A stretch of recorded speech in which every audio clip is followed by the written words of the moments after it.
श्री शिवाय नमस्तुभ्यम। हर हर महादेव। दोस्तों, आप सभी लोग जानते हैं कि 15 जुलाई 2024 यानी सोमवार को पड़ रही है गुप्त नवरात्रि नवमी तिथि, जो बहुत ही खास है। और दोस्तों, ये वो नवमी है जो कि आषाढ़ महीने में सोमवार को पड़ रही है। दोस्तों, इसी दिन किया जाने वाला पंडित जी द्वारा बताया गया एक लाल फूल और एक सफेद फूल वाले उपाय आप लोगों को जरूर करना चाहिए, क्योंकि दोस्तों ये एक ऐसा उपाय है जो कि हर दिन नहीं किया जाता। आषाढ़ महीने में जो सोमवार की नवमी तिथि आती है उसी दिन किया जाता है।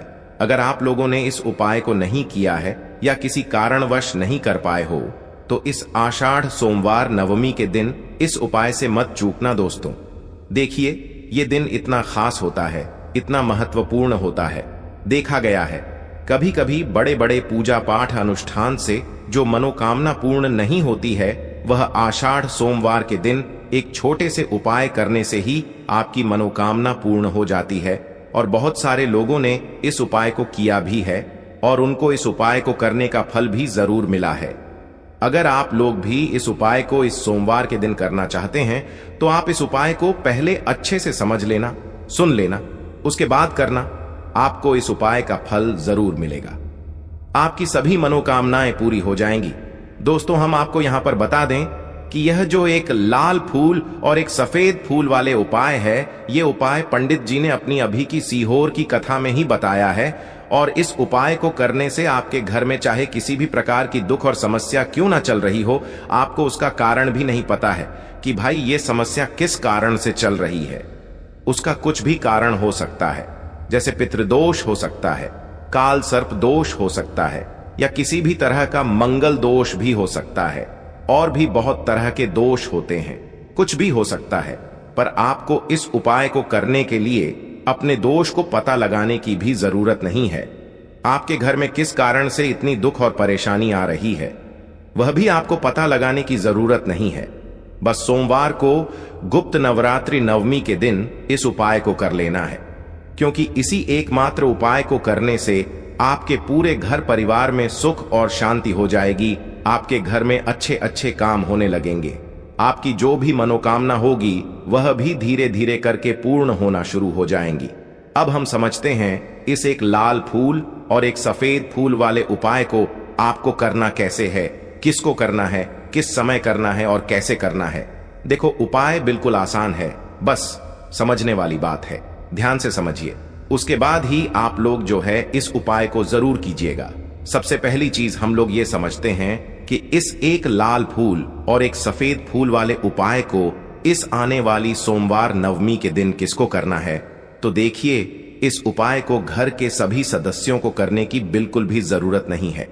घर में से कोई एक मुख्य बड़ा सदस्य ही इस उपाय को करेगा, तो उस घर परिवार के सभी सदस्यों को इस उपाय को करने का फल मिल जाएगा। पर वो बड़ा सदस्य कौन होगा, कौन व्यक्ति इस उपाय को करेगा? तो यहां पर देखिए, हम आपको बता दें, घर की जो बड़ी माताएं बहनें होंगी, घर की बड़ी माताओं बहनों में से कोई भी एक माता बहन इस वाले उपाय को कर सकती है अपने पूरे घर परिवार के लिए। घर में सभी सदस्यों को इस उपाय को करने की जरूरत नहीं है। मात्र घर की जो बड़ी माताएं बहनें हैं, उनमें से कोई भी एक माता बहन इस वाले उपाय को करेगी तो उसके घर परिवार के पूरे सदस्यों को इस उपाय का फल मिलेगा।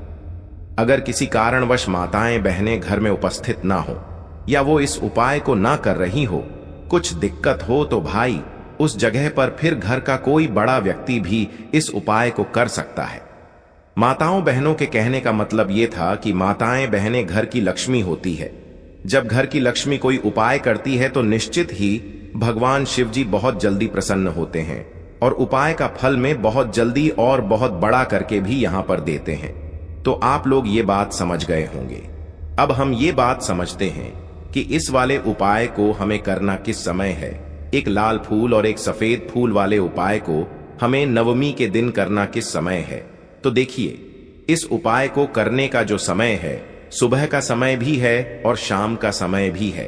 अब देखिए, यहां पर हम मुख्य रूप से सुबह का समय नहीं बोलेंगे, क्योंकि देखिए, ये जो नवमी तिथि है और आप सभी लोग जानते हैं सोमवार नवमी के दिन का प्रदोष काल का मतलब शाम का जो समय होता है ना, इस दिन भगवान शिव जी का सबसे प्रिय दिन होता है। तो आप लोग इस एक लाल फूल, एक सफेद फूल वाले उपाय को सुबह के समय भी कर सकते हो और शाम के समय प्रदोष काल में भी कर सकते हो।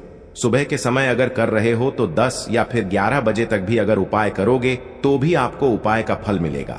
वही अगर शाम के समय कर रहे हो तो इस दिन जरूर शाम के समय का ध्यान रखना कि शाम के 6 बजे से लेकर 7 बजे के बीच में अगर आप इस उपाय को कर सकते हो तो बिल्कुल कर लेना, पूरी कोशिश करना। पर अगर किसी कारणवश इस समय के बीच में ना कर पाओ तो रात 8 बजे तक भी अगर आप उपाय को करोगे तो आपको उपाय का फल जरूर मिलेगा। ये बात आपको समझ आ गई कि आप इस उपाय को सुबह और शाम दोनों समय कर सकते हो। मतलब करना आपको एक ही समय है। घर में से किसी एक ही बड़े व्यक्ति को करना है, पर एक ही बार इस उपाय को करना है, दोनों समय नहीं करना है। आपको जो समय अच्छा लगे आप उस समय पर इस वाले उपाय को कर सकते हैं। तो चलिए जानते हैं इन विशेष उपायों के बारे में। लेकिन उससे पहले जो भी मेरे भाई, मेरी प्यारी बहनें आज चैनल पर पहली बार आए हैं या मेरी आवाज आज पहली बार सुन रहे हैं, अगर आप भी महादेव के सच्चे भक्त हैं तो वीडियो को लाइक और चैनल को सब्सक्राइब जरूर कर ले और कमेंट बॉक्स में लिखे हर हर महादेव। देखो, अब सबसे महत्वपूर्ण बात आती है कि इस उपाय को हमें करना किस लिए है। जैसा कि हमने अभी आपसे बोला कि इस उपाय को करने के बाद आपके जीवन में बहुत सारी खुशियां आएंगी, आपकी मनोकामनाएं पूर्ण होंगी, आपकी धन की समस्या दूर होगी, आपकी पैसों की समस्या दूर होगी। अब देखिए, अगर आप लोग सोच रहे हो कि भाई हमें अपना घर बनाना है पर घर बनाने के लिए पैसा नहीं है, हमें गाड़ी लेना है पर गाड़ी लेने के लिए पैसा नहीं है, हमें जमीन लेना है पर जमीन लेने के लिए पैसों की कमी पड़ी डीडीएच रही है। अगर ऐसी ही दिक्कत, परेशानी या किसी भी तरह की धन से जुड़ी हुई समस्या या पैसों से जुड़ी हुई समस्या अगर आपके जीवन में चल रही है तो यह उपाय निश्चित ही आपके जीवन में बहुत सारे फल लाकर दे सकता है। इसीलिए अगर आपके घर में बहुत ज्यादा दिक्कत, समस्या, परेशानी चल रही है, धन से जुड़ी हुई, पैसों से जुड़ी हुई, धन की बहुत ज्यादा कमी आ रही है, पैसों की बिल्कुल आवक नहीं हो रही है, तो भाई आप लोगों को इस वाले उपाय को जरूर करना चाहिए। घर में से किसी एक भी बड्ढे व्यक्ति को अब इस उपाय में करना क्या है वो सबसे पहले हम लोग जान लेते हैं उपाय की सामग्री। हम लोग सबसे पहले जानते हैं कि इस उपाय में किस किस चीज की आवश्यकता पड़ेगी। तो देखिए, उपाय का नाम तो एक लाल फूल और एक सफेद फूल वाला उपाय है, पर इस उपाय में कुल मिलाकर 4 सामग्री हमें लगने वाली है, जो कि पंडित जी ने खुद सीहोर वाली कथा में बताया है। और जो हम आपको उपाय बताते हैं वो पंडित जी द्वारा बताए गए होते हैं, अलग से हम कुछ भी नहीं बताते हैं। तो यहां पर हम लोग समझते हैं कि इस उपाय की सामग्री क्या है। तो देखो, उपाय की जो सामग्री है वो 4 सामग्री है, जिसमें से सबसे पहली सामग्री है एक बेलपत्र।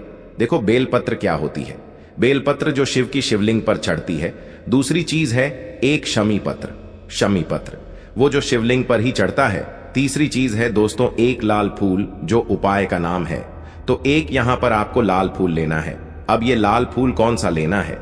देखो, शिवलिंग के ऊपर जो लाल फूल चढ़ता हो उनमें से कोई भी एक लाल फूल पसंद कर लेना और वो कहीं से तोड़कर या कहीं से खरीद कर लेकर आना और उस लाल फूल को उपाय में प्रयोग कर लेना। उसके बाद में एक सफेद फूल का विशेष रूप से ध्यान रखना। जो सफेद फूल शिवलिंग पर चढ़ता हो सिर्फ वही सफेद फूल लेकर आना, इसके अलावा कुछ मत लेकर आना, लेकिन केतकी का मत लेना। तो एक एक मात्रा में ही आपको ये चारों सामग्री चाहिए। एक बेलपत्र, एक शमी पत्र, एक लाल फूल और एक सफेद फूल। ये चारों सामग्री आप लोग तैयार करके रख ले। प्रदोष काल में या सुबह के समय जब भी आप इस उपाय को कर रहे हैं, जैसे ही आपके उपाय की सामग्री तैयार हो जाती है तो क्या हम सीधा उपाय को करने के लिए इन चारों सामग्री को लेकर उपाय करने के लिए जा सकते हैं? नहीं, तो यहां पर आपको इस बात का ध्यान रखना है कि हम भगवान शिव जी को प्रसन्न करने के लिए तो जा रहे हैं, हम अपनी मनोकामना को पूर्ण करवाने के लिए तो जा रहे हैं, पर हमें यह दर्शाना बिल्कुल भी नहीं है कि हम सिर्फ अपने फायदे के लिए भगवान शिव जी के मंदिर में आए हैं। इसलिए हम इस उपाय को करने के साथ में भगवान शिव जी की पूजन अर्चना के लिए कुछ सामग्री भी जरूर लेकर जाएंगे। जैसे कि सुबह के समय अगर आप उपाय को कर रहे हो इस एक लाल फूल और एक सफेद फूल वाले उपाय को, तो भाई सुबह के समय आपको एक लोटा जल लेकर जाना है। जो लोग प्रतिदिन शिव जी के मंदिर जाते हैं पूजन अर्चना करते हैं, जल चढ़ाते हैं, फूल बेल पत्र सब कुछ चढ़ाते हैं, भाई वो अपनी पूजन अर्चना वैसी की वैसी ही करना। बाकी जो सिर्फ उपाय को करने के लिए जा रहा है, जो कुछ भी लेकर नहीं जा रहा है, उसे कम से कम 1 लोटा जल अपने घर से जरूर भरकर लेकर जाना, अगर आप उपाय को कर रहे हो, है ना। क्योंकि इस वाले उपाय को आप भगवान शिव जी की पूजन अर्चना करने के बाद ही करना।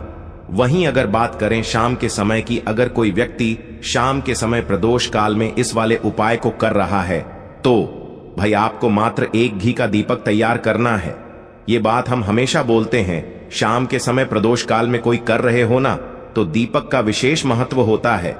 सोमवार नवमी के दिन का प्रदोष काल में जो भी व्यक्ति दीपक जलाता है ना भगवान शिव जी के मंदिर में, भाई उसके जीवन से सारी दुख और परेशानियां भी दूर होती हैं।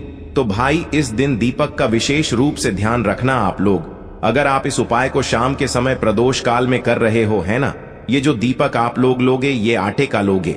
जो आटा आप गूंद दोगे उसके अंदर कुछ भी मत डालना, मात्र सादा आटा लगाकर उसे तैयार कर लेना और एक मीडियम साइज का दीपक तैयार कर लेना। वो दीपक न ज्यादा छोटा हो न ज्यादा बड्ढा हो, है ना। उसके बाद में दीपक आपका तैयार हो जाए तो इसके अंदर जो बत्ती रखोगे वो गोल बत्ती रखोगे। देखो गोल बत्ती भी 2 तरह की होगी, एक बाजार की और एक घर वाली। तो कोशिश करना अपने घर में जो रुई रखी हुई है उस रोई से आप लोग एक गोल बत्ती अपने ही हाथों से बनाओ। उपाय का फल अच्छा मिलता है, भगवान शिव जी जल्दी प्रसन्न होते हैं। जब हम किसी भी उपाय को अपने हाथों से परिश्रम करके तैयार करते हैं तो आपको उस दीपक के अंदर एक गोल बत्ती रख देनी है। इसके अंदर जो चीज आप लोग डालोगे वो डालोगे। शुद्ध देसी गाय का घी, इस बात का विशेष रूप से ध्यान रखना, शुद्ध देसी गाय का घी ही डालना है, तेल वगैरह नहीं। आज के दिन तो मत डालना, सोमवार नवमी के दिन, क्योंकि भगवान शिव जी का सबसे प्रिय दिन और प्रिय समय पर हम लोग इस वाले उपाय को कर रहे हैं। तो थोड़ा सा शुद्ध देसी गाय का घी इतना डालना कि वो दीपक कुछ समय तक चल सके ना। बाजार वाला मिलावटी घी डालना, न भैंस का घी डालना। शुद्ध देसी गाय का घी आपको ढूंढने में थोड़ी मतलब मेहनत लगेगी और महंगा भी मिलेगा, पर गाय के घी से भगवान शिव जी प्रसन्न होते हैं और उसी शुद्ध देसी गाय की घी से घर में बरकत भी बनी रहती है और हमारे घर में सुख शांति भी बनी रहती है। इसलिए इस शुद्ध देशी गाय का घी को अपने घर में हमेशा रखा करो। वो भगवान शिव जी के कार्यों में भी उपयोग में आता है और उपायों में भी हम लोग प्रयोग कर सकते हैं। तो यहां पर आपकी सारी तैयारियां हो चुकी हैं। उपाय को करते समय शुद्धता का विशेष रूप से ध्यान रखिएगा। सुबह कर रहे हो तो भाई सुबह तो आपको स्नान करना ही करना है। बाकी शाम को कर रहे हो तो शाम को मात्र हाथ मुंह धोकर भी आप लोग इस वाले उपाय को कर सकते हो। कोई दिक्कत वाली बात नहीं है भाई।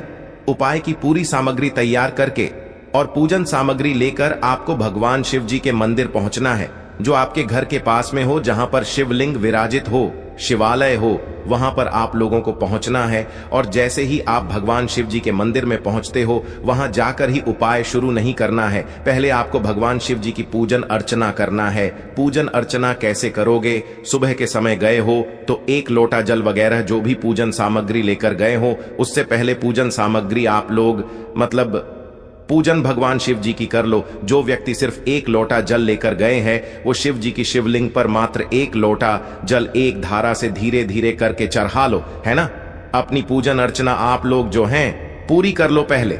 उसी के बाद अगर आप शाम के समय कर रहे हो तो पहले जाकर बैठना है भगवान शिव जी के शिवलिंग के पास में। आप जो दीपक तैयार करके लेकर आए हो उस दीपक को पहले जलाना है। ये जो दीपक आप लोग जलाओगे ना, ये किसी और की माचिस से मत जलाना, अपनी ही माचिस अपने ही घर से लेकर आना और इस दीपक को अपने ही माचिस से जलाना। अगर आपने मंदिर की माचिस या किसी और की माचिस ले ली इस उपाय को करने में, इस उपाय का फल उस व्यक्ति को भी थोड़ा बहुत मिल जाएगा। इस बात का ध्यान रखना, अपने घर से अपनी ही माचिस लेकर जाना और इस दीपक को जलाना। दीपक को जलाने के बाद भगवान शिव जी की शिवलिंग के पास में रख देना। शिवलिंग के इतना पास में मत रखना कि भगवान शिव जी को आंच लगे। थोड़ी सी दूरी बनाकर ही जो है इस दीपक को शिवलिंग के पास में आप लोग रख दीजिएगा। अब जैसे ही आपकी पूजन अर्चना हो जाती है, भगवान शिव जी के शिवलिंग के सामने या आसपास कहीं पर भी बैठ जाइए। उपाय को करने के लिए। और उपाय को करने से पहले आप लोग अपनी वह चारों पूजन सामग्री निकाल लीजिए। उपाय की जो सामग्री है वो निकाल लीजिए और भगवान शिव जी के शिवलिंग के ऊपर एक माता अशोक सुंदरी जी का स्थान देख लीजिए। माता अशोक सुंदर जी का जो स्थान होता है वो जलाधारी के ऊपर होता है, जलाधारी के बिल्कुल बीचों बीच में होता है। आप लोगों ने देखा भी होगा शिवलिंग की जलाधारी होती है। जलाधारी के बिल्कुल बीचों बीच का जो स्थान होगा वो माता अशोक सुंदर जी का स्थान होगा, क्योंकि यहीं पर हमें ये जो है उपाय को करना है। सबसे पहली चीज, अब हम उपाय को करना शुरू करते हैं। आप सबसे पहले अपनी एक बेलपत्र उठा लो। एक बेलपत्र को आपको माता अशोक सुंदरी जी वाले स्थान पर सबसे पहले समर्पित करना है। बेलपत्र की डंडी का मुख होगा जलाधारी की तरफ, जहां से जल बहता है और नीचे गिरता है, और बीच वाली बड्डी पत्ती का मुख मतलब शिवलिंग की तरफ होगा। इस तरीके से आपको इस बेल पत्र को माता अशोक सुंदरी जी वाले स्थान पर समर्पित कर देना है। उसके बाद में अपनी एक शमी पत्र उठा लो जो आप उपाय के लिए लेकर आए हुए हो। शमी पत्र को उठाकर शमी पत्र की भी जो डंडी का भाग होगा वो जलाधारी की तरफ करके, जहां से जल बहता है नीचे गिरता है उस तरफ करके, और पत्ती वाला भाग शिवलिंग की तरफ करके इस शमी पत्र को भी उस बेल पत्र के ऊपर आपको समर्पित कर देना है। समर्पित करने के बाद अब आप ले लो अपना एक लाल फूल जो आप उपाय को करने के लिए लेकर आए हुए हो। इस लाल फूल का जो खिला हुआ भाग होगा, चाहे वो गुलाब का फूल हो, चाहे कोई सा फूल जो शिवलिंग पर चढ़ता हो, भाई उस फूल का जो खिला हुआ भाग होगा वो शिवलिंग की तरफ होगा। बाकी जो पीछे का भाग होगा फूल का वो जलाधारी की तरफ, जहां से जल बहता है नीचे गिरता है उस तरफ होगा। और आखिरी में आपका जो एक सफेद फूल बचा हुआ है, इस सफेद फूल को भी आपको लेना है, और सफेद फूल का जो खिला हुआ भाग होगा वो शिवलिंग की तरफ होगा, जहां पर शिवलिंग रखा हुआ है उस तरफ होगा, और डंडी का भाग जलाधारी के पीछे की तरफ हो जाएगा। मतलब जो जहां से जल बहता है और नीचे गिरता है। जब आप लोग एक बेलपत्र, एक शमी पत्र और एक लाल फूल, एक सफेद फूल चढ़ा रहे हो, तो उस समय आप लोगों को कांता भगवान या कांता चक्र का नाम लेते हुए ही जो है इस उपाय को करना है, और भगवान शिव जी और नारायण जी का स्मरण करते हुए ही इस उपाय को आपको करना है। तो जब भी आप एक बेल पत्र, एक शमी पत्र, एक लाल फूल और एक कमी हो रही है, जो भी दुख और समस्या परेशानी चल रही हो, आपको अपनी वह दुख और परेशानी जो है भगवान शिव जी से उपाय को पूरा करने के बाद वहीं पर पास में बैठकर बोल देना है। हाथ जोड़ के आंखें बंद करके अपनी परेशानी और श्री शिवाय नमस्तुभ्यम का जाप करना है। दोस्तों, आज हमने इस वीडियो में कुछ उपाय बताए हैं जो आपको करने हैं। अगर आपको वीडियो अच्छी लगी हो तो वीडियो को 1 लाइक और चैनल को सब्सक्राइब जरूर करें। हर हर महादेव।